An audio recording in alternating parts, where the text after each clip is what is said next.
The process is called proofing because it proves your yeast is active. If your dough does not rise, the usual culprits are outdated yeast or chlorinated water. Solution: get fresh yeast and or use bottled drinking water. If your dough is slow to rise, your proofing temperature is too cool, and that's what this video is all about.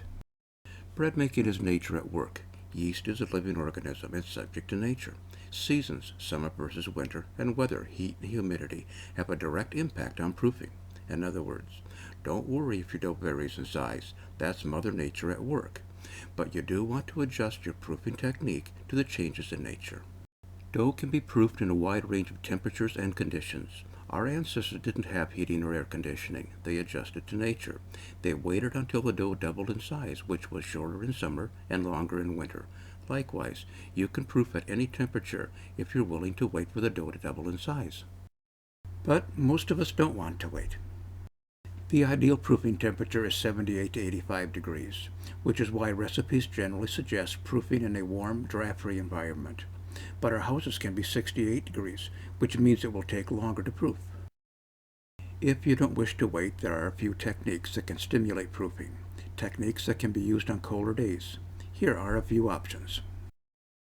In the summer, I proof my dough on the kitchen counter. It is the most common method of proofing, and I use it 50% of the time. I also like to proof in direct sunlight. In the mornings I proof in the sunroom, and in the afternoons I proof in the dining room. The heat from the sun will create a favorable environment for proofing. It is the second most common method, and I use it 30% of the time.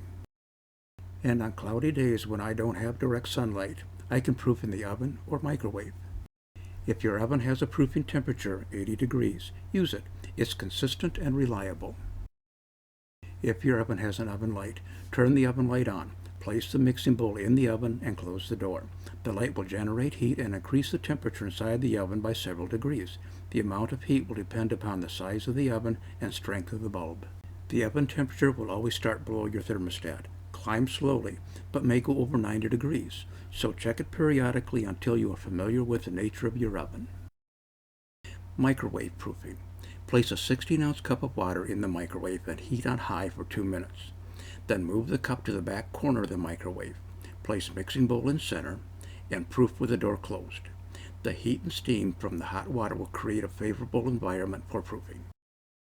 When all else fails, set your oven to its lowest setting. When it reaches 120 degrees, turn the oven off, put the mixing bowl in the oven, and leave the door 3 to 4 inches ajar. With the door ajar, the oven will cool rapidly. Then check every 30 minutes. As soon as your dough is doubled in size, remove it from the oven and finish proofing on the countertop. I generally take the dough out after 60 minutes of oven proofing. When using the traditional method for making no-knead bread, I always proof on the counter, and in cold weather, I extend the minimum proofing time from 8 to 12 hours. When using the turbo method for making no-knead bread, I want to create a favorable proofing environment, so I heat the mixing bowl in the microwave on high for 1 minute and use warm ingredients. In warm weather, I proof on the countertop.